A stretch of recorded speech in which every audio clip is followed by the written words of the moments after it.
Hey, what's up, beautiful people? It's Shower Guy, and this is Lauren and PJ Do Science. On this week's podcast, they're going to be talking about the Large Hadron Collider. So sit back, stay tight, stay cool, and stay clean. Hey, what's up, everybody? Yeah, Lauren is off doing actual scientific things on a research vessel. She's studying water and blue holes and down there in the Gulf of Mexico, Gulf of America, Gulf of Mexico. I'm going with Gulf of Mexico, which means that this week's podcast is going to be another one hosted by your humble bard / natural philosopher, me. So I was trying to sit here and think about what would be great to talk about, right? I mean, I recently started rewatching Breaking Bad, which has a lot of science, and I could talk about that, but then I decided I'd rather avoid ending up on a watch list. So then I thought I could do a whole episode on music, right? The math, the sound waves, the secret chord that pleased the Lord, maybe even a very evidence-based show about how vinyl and wax capture sound in a way digital recordings do not. Not in a kind of dorky hipster way, but an actual, backed up with science. Then I realized I had this one already in the can. It's something I've been obsessing about over the last couple weeks, and it's the Large Hadron Collider series that I had been working on for our TikTok, Instagram, and YouTube. And if you've been watching those, thank you so much. You're awesome. You're amazing. If you haven't, well, you're listening to the podcast right now, so you may as well follow the socials too, right? Follow the podcast, follow the socials. Website link is in the description. Hook it up with everything. Anyway, that whole project started out as kind of a lighthearted video about a giant tunnel in Europe and somehow became a sort of mini documentary featuring my grandmother yelling about micro black holes, a vacuum solo, Star Wars, a Scooby-Doo mystery, butt jokes, the invention of the World Wide Web, all sorts of interesting things, and one lovely adventure in a tinfoil hat. So today, I'm going to tell a whole abridged of the Large Hadron Collider, what it is, why it's buried underground, why it's colder than space, why it's emptier than space, what happens when particles collide, why everyone lost their mind over the Higgs Boson, how CERN helped give us the web, why the machine is being shut down and upgraded, and why people keep asking if CERN broke reality, because apparently, if you say the words particle accelerator online, somebody is bound to ask why we can't find the Sinbad classic Shazam anywhere in the world. So, that being said, let's restart this show because, believe it or not, I actually had to write this thing out. So, if nothing else, the transcript will be a lot easier to build. Hey, what's up, beautiful people? It's Shower Guy. Wow, that was kind of weird. It felt like reality just shifted. Good timing, though, because PJ is talking about the Large Hadron Collider on today's show. Lauren and PJ do science. He's got a doctorate. He's got a beat in lyrics. Lauren and PJ do science. Thanks, Shower Guy. Welcome back to Lauren and PJ Do Science, the show where Lauren normally teaches science, and I tend to respond with, songs, jokes, and analogies that are technically useful, but tend to make people question my sanity as I shoo my cat off my desk here. Anyway, of course, as you know, I'm PJ, and I am the substitute teacher this week because Lauren is away on a research vessel adventure, which is, good for her, but pretty inconvenient for me, because she's usually the person who stops me from saying things like the Higgs Boson is basically a midi-chlorian, but I'm still going to say it because she's not here. This is the long-form version of the Large Hadron Collider series that I've been working on TikTok, Instagram, and YouTube. And if you watch some of the shorts, some of this will probably feel familiar, but if not, congratulations, you're getting the deluxe edition, the director's cut, the one with more context, more science, and somehow more mosquitoes. Okay, all right, who wrote this crap? Oh, that's right, I did. It's so stupid. All right, you know what, screw it, I'm going to do it live, I'm going to do it off the top of my head, F it, we ball. All right, so what the Large Hadron Collider is. The Large Hadron Collider, or the LHC, of course, is the world's largest and most powerful particle accelerator. It's a 17-mile, or 27 kilometers for you European folks who do distances and math right, circular tunnel buried near Geneva, Switzerland, and it crosses the border between France and Switzerland, which kind of I don't know, to me it sort of already sounds like the beginning of a Bond villain speech. It's like, "Ah, yes, Mr. Bond. Beneath the mountains of Europe, I have built a 17-mile ring that smashes particles together at nearly the speed of light. You'll never get away with this, particle man. Who says I wanted to get away with it? I want to refabricate the very foundations of reality." But instead of a kind of villain refabricating reality, it's in fact thousands of scientists trying to understand what reality is made of.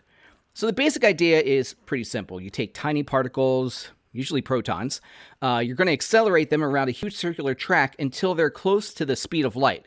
And then you're going to smash them together and study the wreckage. And sounds kind of destructive. It is. I mean, who doesn't like destroying things and breaking them apart? Scientists are no different, as nerdy as they are. But it's destructive in the same kind of way that opening a geode is destructive. You know, you break something open because the inside tells you something the outside never could. Now, the LHC, of course, is not smashing particles, again, out of fun, and the scientists wanted to, run the world's most expensive destruction derby. Although, I mean, to be fair, that is kind of what's happening as well, but the goal is to recreate extreme conditions similar to the early universe and produce particles that don't normally exist in everyday life. So that's the premise there. A giant tunnel, they got tiny particles, ridiculous energy, and clues about reality. But to make that work, the machine needs to be unbelievably cold. Now, see, hydrate, kids. It's helpful, especially when you're talking for an hour here. Pulling back the curtain a little bit, I usually take my drink breaks when Lauren's talking, but, she's not here, so we ball. Anyway, before I learned about the Large Hadron Collider, I kind of assumed that the coldest thing in the world had to be maybe like an ice planet. Probably the Oort cloud was a good idea. If you asked me what it was in senior year of high school, I would have said it's by my ex-girlfriend's heart. But the LHC beats anything that we've observed in outer space. Now, I do want to be specific there and say observed because, I mean, there is probably something, and I guess I should amend that to say the solar system because I'm sure there's something way out in the boonies somewhere that's like colder. But you get the idea. It's really cold. They do this because they use more than 1,200 superconducting dipole magnets to steer protons around this ring. And these magnets operate at about 1.9 Kelvin, while outer space averages 2.7 Kelvin. So I know 2.7 is a bigger number than 1.9, but it kind of isn't when you're talking about kelvins. So yeah, parts of the LHC are colder than space. And again, I say parts because, things we haven't observed yet. I don't want any of you astrophysicist nerds to come knocking and kicking down my door, although that's not true. I think it'd be a good conversation. You know what? Come knock on my door. Don't kick it down, please, but come knock on my door, and I'll put on some tea. We'll have some cool conversations about astrophysics, because that is something I really, really enjoy. Anyway, the reason for it being this cold is superconductivity. So when electricity flows through normal materials, it meets resistance, and some energy is lost as heat. That's the same reason your toaster gets hot, the reason your PlayStation overheats. If you're old enough to remember the red ring of death, that's what caused it, and we all remember the fix was putting a towel around it to internally resolder that wire. Your phone burns after watching 2 hours of TikTok and doom scrolling. But if you're trying to steer particles around a 17-mile ring at nearly the speed of light, resistance is not going to be your friend. And at extremely low temperatures, the LHC's magnets become superconducting magnets. So it means that electricity can flow through there with almost no resistance, and it lets CERN create the magnetic fields without wasting a ridiculous amount of heat either. Ridiculous amount of energy is heat. Their electricity bills are crazy enough. You don't need the equivalent of leaving the door open and trying to air condition in the neighborhood. My lovely Mima taught me that many, many times with a wooden spoon. So yeah, it's very hard to guide these things. I mean, remember, you're not just spinning around at high speed, you're trying to guide them from hitting the walls too. So to get to this point, CERN uses liquid helium, and they use a crap load of it. In fact, it's one of the largest cryogenic systems ever built. I mean, this ain't party balloon helium. This isn't. Oh boy, hey, look at me. That's my name, Party Guy. No, this is like industrial scale, near absolute zero. Science is being dramatic helium. Yeah, the kind of stuff that they froze Walt Disney's body and Ted Williams's head. Just kidding. It's a conspiracy theory, or is it? Actually, I think Walt Disney is a conspiracy theory. I don't think Ted Williams' head is. I think they actually did freeze his head. I don't know. We all know they reanimated Richard Nixon's head too, and running around those damn dirty hippies. It's in Futurama, which I think is a documentary. But anyway, so the LHC, in addition to being stupidly cold, is also emptier than space, which I know sounds kind of weird because there's a lot of stuff in space, but space is also big. You know, space has planets and stars and galaxies, black holes, all sorts of things. And depending on the time of week, a couple handful of a couple of handfuls of humans in orbit. But at the same time, there is still stuff out there as big as it is. The LHC, on the other hand, doesn't have anything in it. I forget exactly what the measurement was, but it was like there is one block of helium per something in the atmosphere in space, and there's even less. Basically, I put it on the TikTok episode. You can watch it there. But yeah, it's kind of crazy when I figured out that space is actually less dense than what's inside the actual LHC. And inside the LHC beam pipe, the CERN creates an ultra-high vacuum, and the pressure here is also 100 billion times lower than the Earth's atmosphere. So that's naturally going to leave only a tiny number of molecules behind. And the reason for this is pretty clever, because the protons inside the collider, as I said, are moving at close to the speed of light. If they hit air molecules before they hit each other, the experiment's totally ruined. Scientists want clean collision, proton versus proton, not like proton versus a random molecule wandering through the beam pipe. And they especially don't want the protons hitting the wall, because that's really bad. You may not think so, but it is actually real. There's some. I read another figure about how much energy would be dispersed if one of these things, even a tiny proton moving at the speed of light, were to hit the wall. I mean, think of it like this: a tiny rock, like a meteorite, coming down from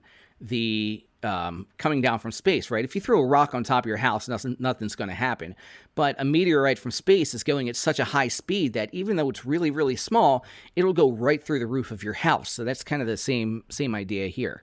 A kind of a good analogy of this that I came up with was that Shohei Ohtani is standing in Dodger Stadium in Los Angeles and trying to throw a baseball all the way to the catcher behind home plate at Citi Field in New York without hitting anything on the way. That's kind of the equivalency of what they're doing, although I kind of realize that that's not a great analogy, because if they are playing at Citi Fields, one of the Mets is the batter, and they're not good at hitting anything, so it shouldn't be a problem. CERN's own analogy is much better. It's two needles fired at each other from miles apart and somehow meeting in the middle, which I think is the kind of thing that makes engineers either proud or impossible to talk to at parties, because they just yap on it. Now, that interests me, but some of you maybe not so much. And these particles don't make this trip once, by the way. They go around this 17-mile ring again and again and again before colliding. We called it, in the video, I called it the quantum world equivalent of a Waymo that glitched out and started doing donuts, which, you know, if you think about it, it is kind of perfect. So what happens when these particles collide? Well, when things collide at pretty much any speed, I mean, I'm sure you guys are aware of this, they break apart, right? If you're carrying a large Lego set and it slips out of your hand and it hits the ground, it explodes everywhere. Not that I've had experience with this, with my Millennium Falcon and a random unscheduled destruction of it. Not the small Millennium Falcon either, but the big collector's edition, and I'm still finding pieces under my couch. Anyway, move on. I'm okay. I've recovered for the most part from this, but it still haunts my dreams.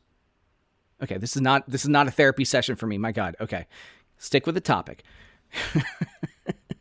Anyway, these speeds, when two protons collide for a tiny fraction of a second, their speed is concentrated into an unbelievably small space, right? The total energy, we would consider it tiny by our standards. It's about the same energy that could runs a mosquito. It's something like 2.2 microhertz or something like that. I forget this is so bad. I probably should have looked up some of these measurements, but basically the energy a mosquito outputs is how much these proton collisions put out. But remember, this is in the quantum realm. So everything is magnified like crazy. If we were to scale it up to human size, it'd be equivalent to two mid-sized passenger cars crashing together at almost the speed of light. Now, the cars would not just crumple if this happened, they would completely vaporize. And assuming this happened in somewhere like New York or Los Angeles, a large metropolitan area, the whole city would look like Metropolis did after Superman fought General Zod. Like, it's serious. And the important thing is that these collisions can create similar conditions to the universe after the Big Bang. So weird stuff obviously happened after the Big Bang. Things hit together, particles, everything started shooting out into the universe and building the universe as we know it.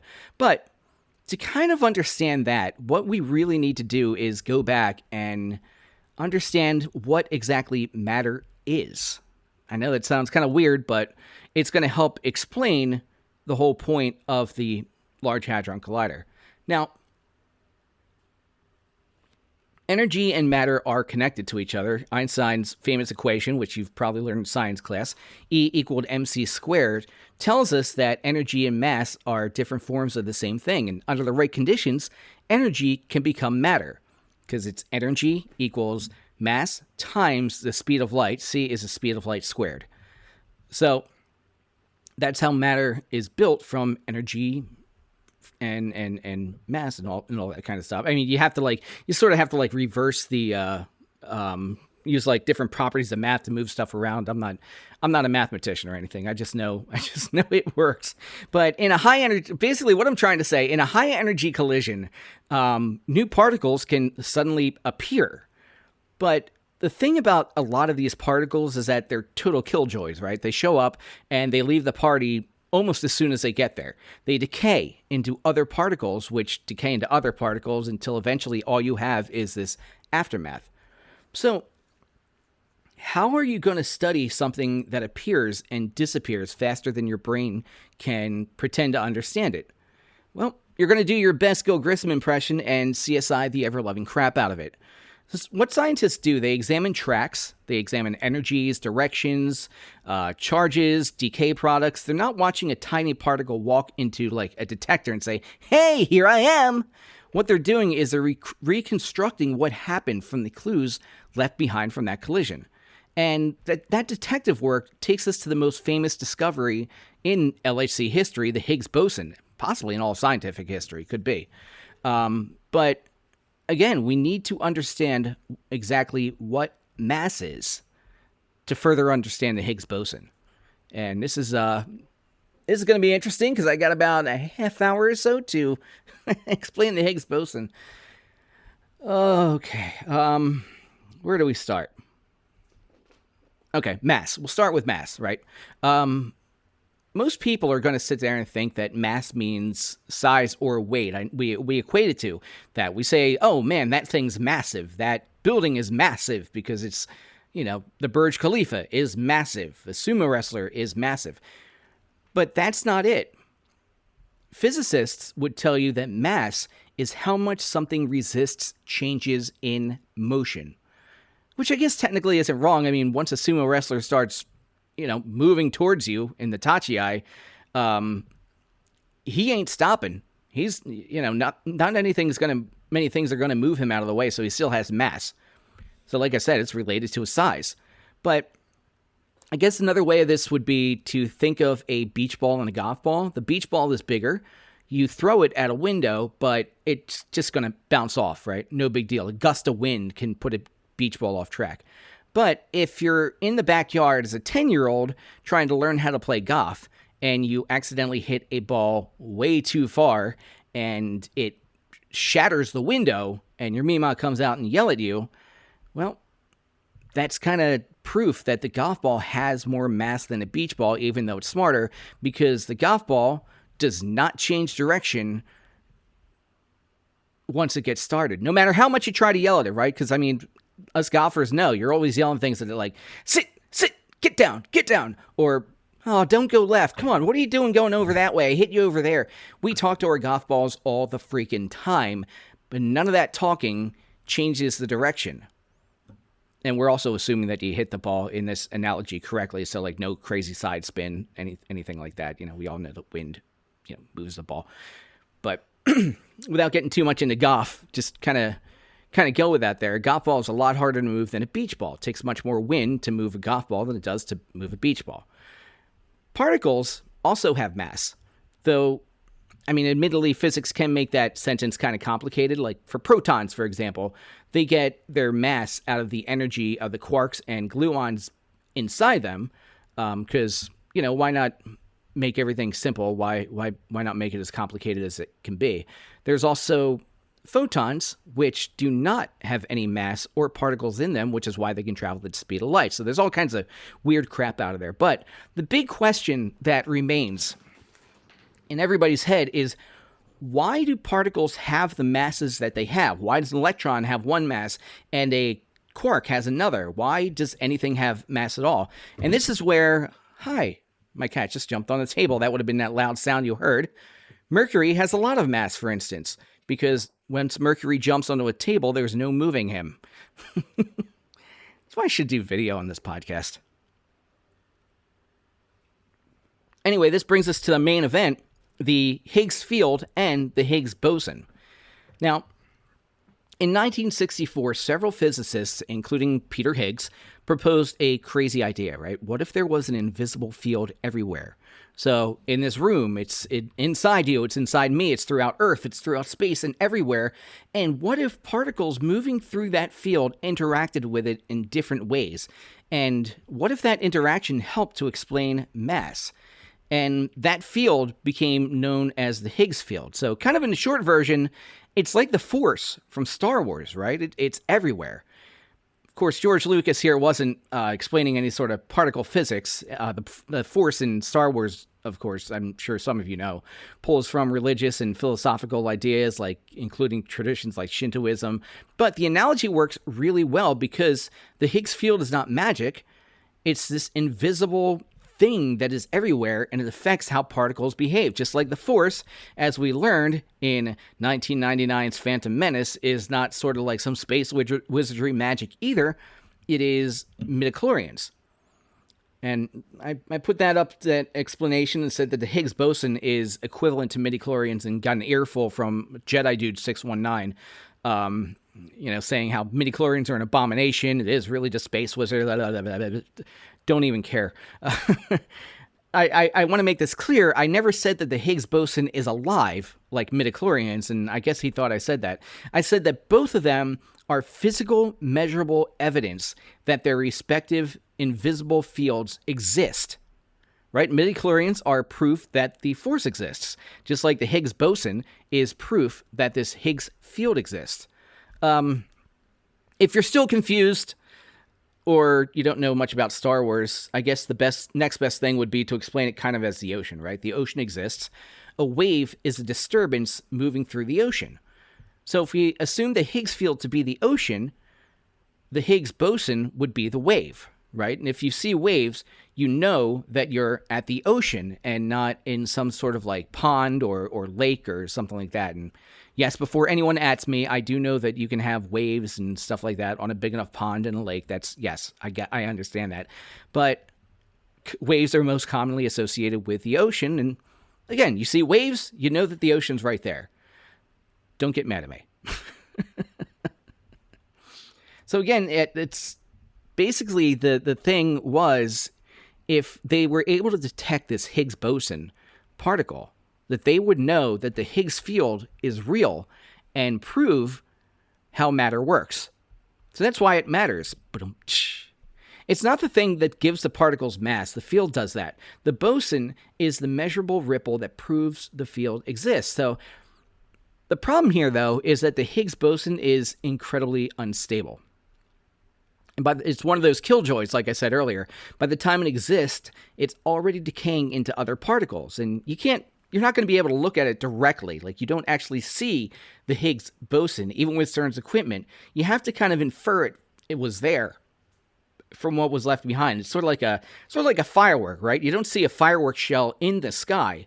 You see the explosion, you see the colors, and you hear the car alarms, and the neighbor shouting at you, "Knock it off, it's midnight, we're trying to get to bed." You see the aftermath of it. And you could take that firework and take notes on that firework on how it, exploded, the colors it gave, the chemicals that make up those colors, and kind of reconstruct that firework. It's the same principle. And what was kind of funny is somebody in one of the videos commented that it's kind of like a fart. You don't see the gas, but you observe the aftermath, and concluded that somebody had way too many beans for dinner. Like you rip a good one, the dog starts throwing up, your wife yells at you, everybody runs out of the room yelling. And I thought about it, and I don't know, like, I think he was just trying to be funny, but it is actually a really, really good analogy. So in a way, I taught somebody something. And they compared it to a fart, but I taught somebody something. So just the same, physicists at this time knew that the Higgs boson should decay into other particles like quarks and leptons and protons. So what they did was they built these two huge detector computers, ATLAS and CMS, to analyze the wreckage from trillions of proton collisions. I say computers, they're really basically two different departments of people, like two groups of people on these projects. They're just, they refer to the detectors as ATLAS and CMS. Here's the thing. The Higgs boson appears in roughly out of every billion collisions. So one collision in 1 billion produces the actual Higgs particle. The crazy thing is that ordinary proton collisions behave the same way. So they also produce like quarks and leptons and photons and all kinds of debris. So seeing those particles, even the same exact ones in the Higgs boson, seeing those exact particles don't automatically mean that, hey, we found Higgs. It means, congratulations, you found a regular particle mass. Now, in the videos, I kind of equated it to the Scooby-Doo movie. So I said, imagine having 1 billion Emil Mondovariuses and trying to find the one which was controlled by Scrappy, right? Scrappy, and I know this isn't how they did it, but I just oversimplified it. Scrappy has a tail, so all you have to do is look at the Emil Mondovariuses' asses, and you're going to see a little bump where a tail would be. And that's how you know that one is Scrappy. Now, yes, I know it sounds kind of weird, but I say the bump for a reason.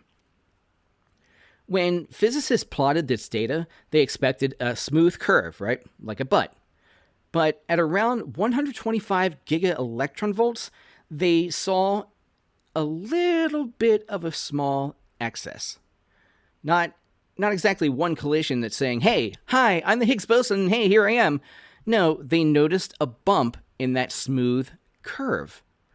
And they started seeing a pattern. And all these like statistical clues. So they analyzed all this, and then in July 2012, that bump reached what is called a 5 sigma significance, meaning that they observed it so many times in the same place and consistently that the chance of it being random was less than 1 in about 3.5 million. Some people say it's closer to 3, some people say closer to 4. Splitting it down the middle for simplicity's sake, 1 in 3.5 million that bump ends up being random. So what they did on July 4th of 2012, the ATLAS and CMS collaborations announced the discovery of a new particle consistent with the Higgs boson. This proved that the Higgs field was real, that the Higgs boson was real, Mystery solved, and it's time to celebrate with a bunch of Scooby snacks. However, all of this data searching kind of led to another issue that that CERN had on their hands. And that was they've been searching for this Higgs Boson particle, and CERN's been in existence for several years. And they generate just an obscene amount of data. And that kind of takes us to one of the best twists in CERN's history. They helped create the World Wide Web. That's right. It wasn't Al Gore creating the internet. They created the World Wide Web, and it's kind of crazy, right? So, as you can guess, they just create an insane amount of data. Up to 1 billion particle collisions can happen every second inside these detectors. And, there's no hard drive on Earth sitting here like, yeah, hold my beer, I got this. So CERN, to help with that, uses these things called trigger systems. And they're extremely fast computers that decide which collisions events look interesting enough to keep and which ones get thrown away forever. But even after that filtering, CERN has processed data from the LHC on a scale of a petabyte per day during operations.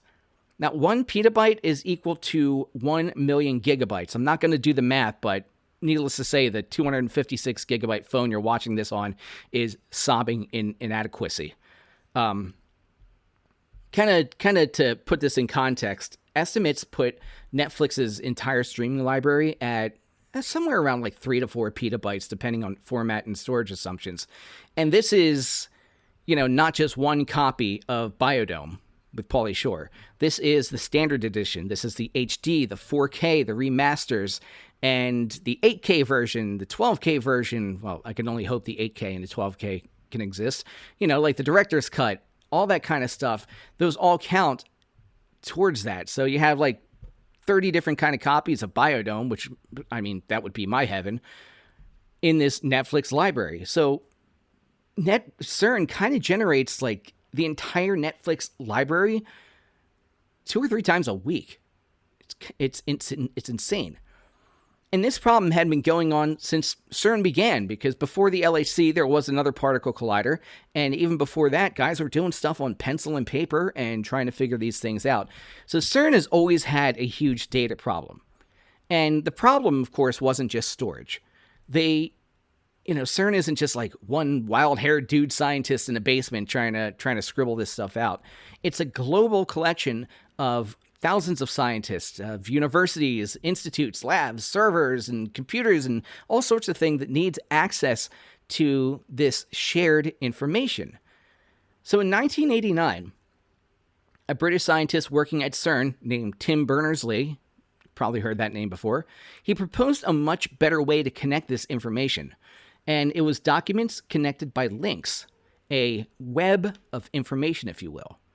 It was a way for scientists to move between pages, references, data, and documents without every living thing in separate, disconnected systems, without sending physical media back and forth, papers, hard drives, because, things can happen. If a hard drive gets wet, back then, gone. It's kaput. Now, this became the World Wide Web, but I feel like I should make a important distinction here, because I am referring to the World Wide Web and choosing my words very specifically. CERN did not invent the internet. That was, of course, Al Gore. Just kidding. That the internet already existed. They had ARPANET back in the 60s and a couple of other networks before it, but basically most of us are going to be familiar with ARPANET, and it was a series of physically connected military computers sharing information. So it was really just some really long-ass cables sometimes connecting all these together. It's sort of like an intranet almost. But what the web did was they were able to build on top of this network to make it accessible. So think of kind of like the internet as a bunch of roads, right? The World Wide Web would be the system of signs, the addresses, storefronts, maps, all sorts of like different infrastructure on the roads that people use, that people can access via these roads. So the internet is basically the infrastructure. The World Wide Web is how most of it experienced. So we have websites, links, browsers, apps, pages, click here, open that, get spammed by this, fall down a rabbit hole about whether or not CERN changed the logo on your underwear, that sort of stuff. So because CERN released the World Wide Web software for free, yes, I did, free 99, I said that. They released it for completely free, which would be unheard of today. This thing spread fast. And a system built to help scientists share information becomes the thing that we use every day. We order pizzas. We argue with strangers. We have awesome stuff that we binge like Mark Rober and Dude Perfect. Unfortunately, we also have to deal with stuff like Jake Paul. But, and Jedi Guy 619, I've not forgotten. Find out where you live. So, CERN's need to share just an absurd amount of data helped create one of the most important tools in history, which, I don't think that's really bad for a physics lab doing that stuff. Anyway, this data project is about to become a lot bigger. I'm sure you may have heard recently that they're going to be shutting down the Large Hadron Collider, and that happened on June 29th of 2026, so about just over a month ago from recording about this. And they shut the LHC down for their third long multi-year upgrade, which is known as Long Shutdown 3, or LS3. Keep in mind, they're in the science business, not the story writing business here. But it kind of raises a fair question. Like, if the LHC was built to find the Higgs Boson and CERN found it in 2012, why not just pack it up at that point? Why not turn the tunnel into, one of Elon Musk's tunnel things, or make it like a huge underground bike path or water slide or something? Well, it's because the Higgs Boson wasn't the end. It was just the beginning of a different story. Now, discovering the Higgs, of course, confirmed a major piece of the standard model of particle physics, which is, basically how we currently understand the building blocks of the universe. But this standard model does not explain everything. And in addition to the Higgs experiments, they were also running other experiments trying to figure out what dark matter is, trying to figure out dark energy, why gravity exists. We don't know exactly why gravity exists. And another crazy thing is we're not entirely sure why there's more antimatter, or why there's more matter than antimatter in the universe, when those two things should be equal.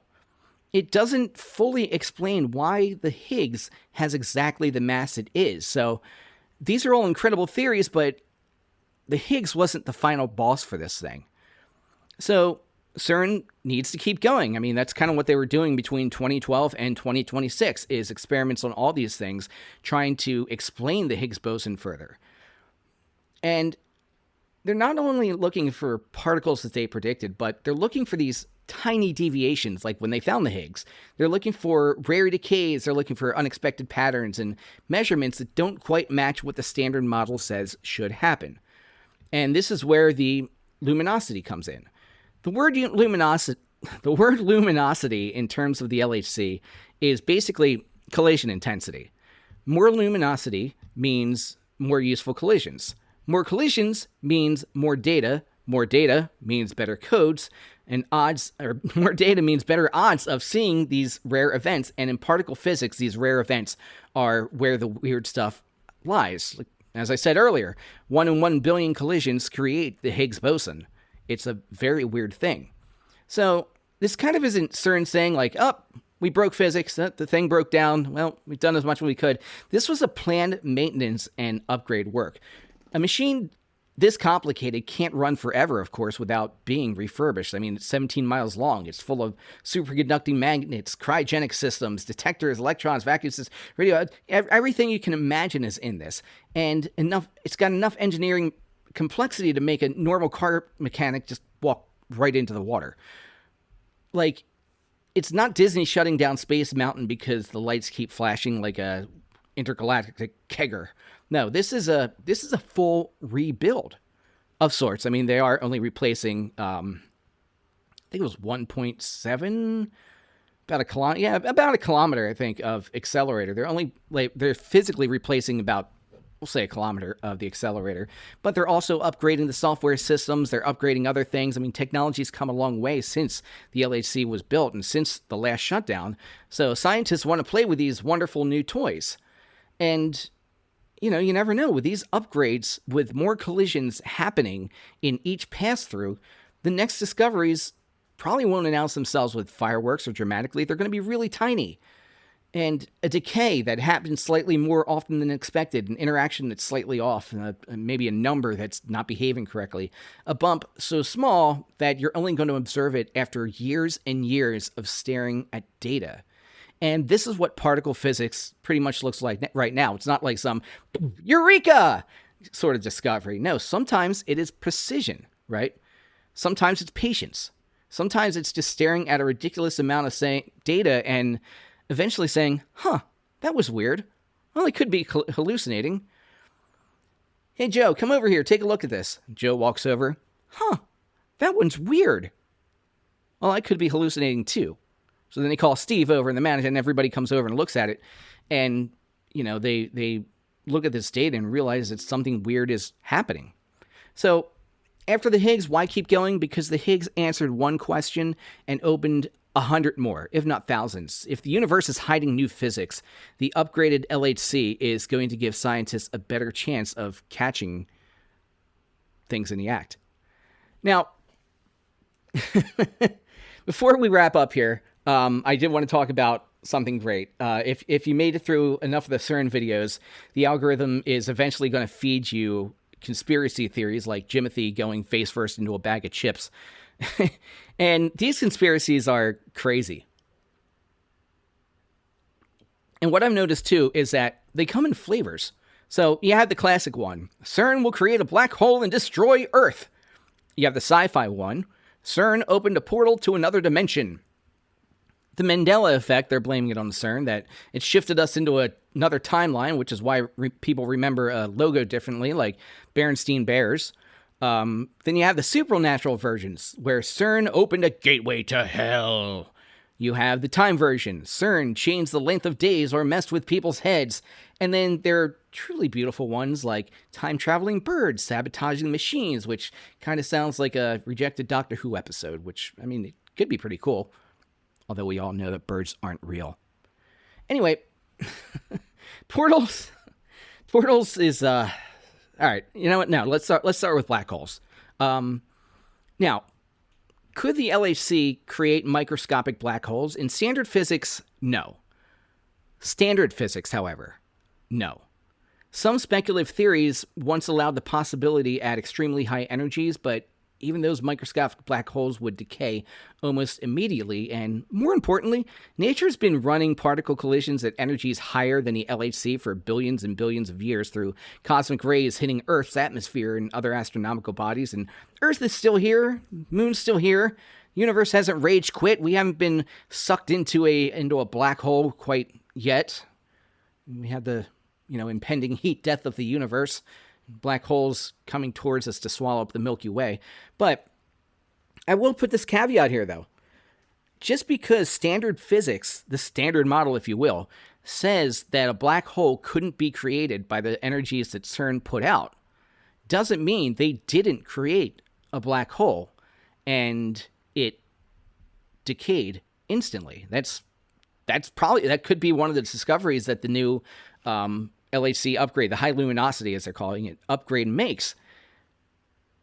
It's one of the conspiracies that I can lend credence to, but everybody's saying they were so worried about the second they turn the LHC on, the Earth's going to implode through a black hole. I never thought that for a second, but it's one that could happen. I'm not going to call this busted. I'm going to call it plausible because we don't fully understand how the universe works. All right, on to portals and alternate dimensions. They're trickier, but they're fun, right? And I get it. You have an underground ring. They smash particles together to create conditions from the early universe. And, I guess you could say it sounds like a Stargate, right?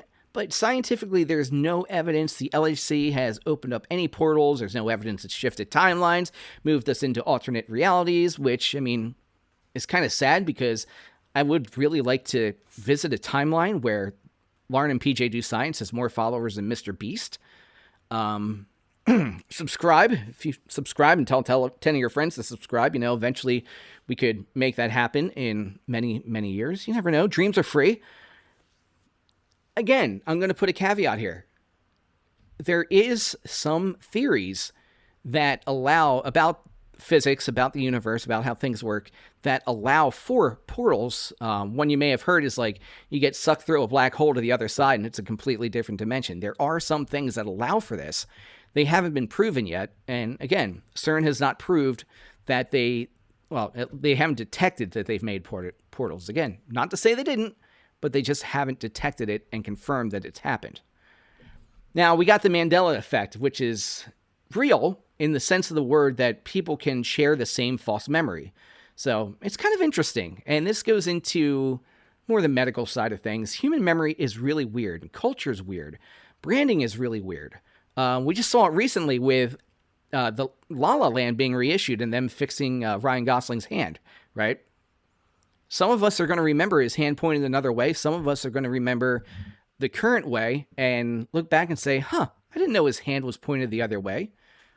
See, we're seeing one in action, but a lot of people remembering things differently is not evidence that CERN changed the timeline. It's evidence that brains are messy and they're suggestible and they're pattern-seeking little meat computer things.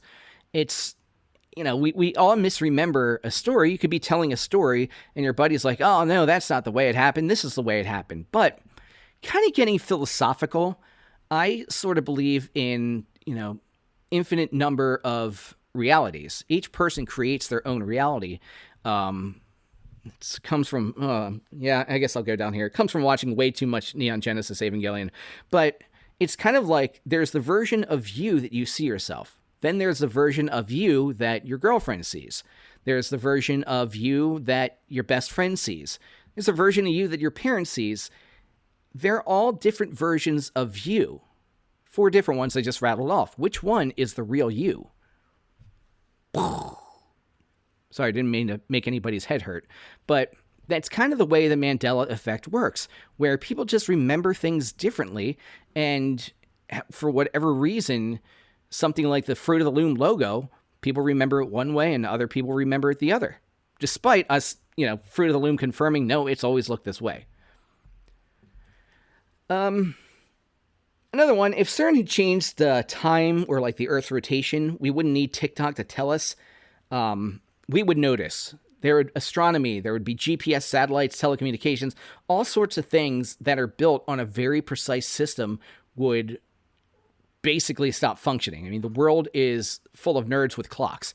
You carry around one every day. You cannot sneak a planetary time shift past them. All right, this isn't the TVA or anything like that.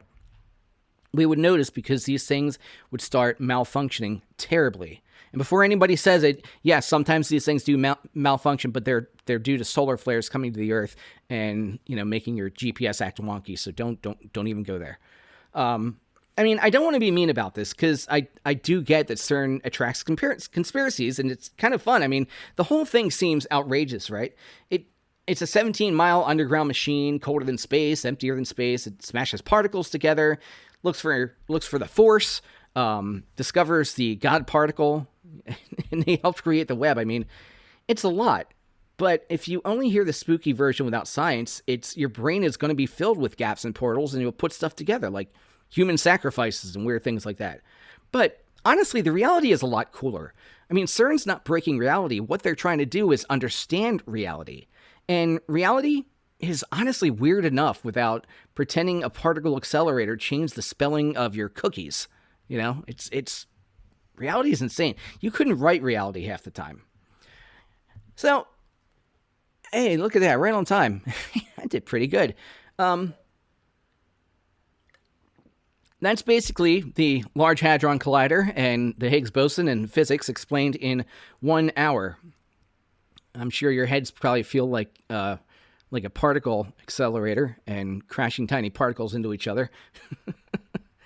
But, we started with this giant underground machine built to smash these particles together, and we learned it's colder than space. We learned that superconducting magnets need this extreme cold, and that it's emptier than space, so these protons moving at near the speed of light don't hit random air molecules. We learned high energy collisions can create new particles for just teensy tiny fragments of a second. You know, we figured out mass, the Higgs field, the Higgs boson. We solved the mysteries of how scientists found a particle that basically self-destructs before anybody can look at it. And, you know, the data is kind of crazy. Like, the data is absolutely, it's hard to like conceptualize how much data you would have. Like, assuming one piece of paper is equal to a kilobyte, the stack of papers you would have just to reach 1 gigabyte is astounding, let alone 1 petabyte. And, you know, and I love that. I love the fact that there is this thing between underneath France and Switzerland, and thousands of people across different countries all came together to design and build this thing. And I mean, something more complicated than I should be allowed to explain unsupervised, because somebody had the audacity to ask, what is everything made of? And that right there is science at its best, my friends. It's big questions, you know, some ridiculous machines, international collaboration, failure and patience and data, more data, even more data. And occasionally comparing a chart to a butt and finding one weird bump in that's going to change physics forever. And remember, I will say, if CERN opens up a portal and my alternative timeline self is better looking and much better at podcasting, and you'll know. And it's kind of funny that I actually sort of funny that we wrapped up with conspiracy theories. Like, this just struck me as I was going into the next part about our show. In the next episode, Lauren gets back from her high seas adventure. We're going to dive into another subject that's recently become ripe with a lot of conspiracy theories. We're going to talk about algae. Yeah, that's a word we've heard of a lot of lately. But hey, guys, until next time, thank you so much for listening. Of course, like, comment, subscribe, tell us where we should go. Tell us what topics you'd like us to cover. You know, what cool topics would be there for me to do some more of these videos, because I really enjoyed doing the bite-sized Large Hadron Collider videos. So there's going to be more of those coming up for sure. So go check that out on our social media platforms. The link to our website is in the description here, and that's going to have a way you can listen to the shows, of course. Well, you're listening to it now, so I don't know. Probably don't need to. Anyway, I'm tired, man. Talking for 1 hour is tough. It's got a link to all of our social media pages where you'll be able to check it out on YouTube or TikTok or Instagram, this video series. And, you know, remember, science is rad. Hey, that's not a bad catchphrase.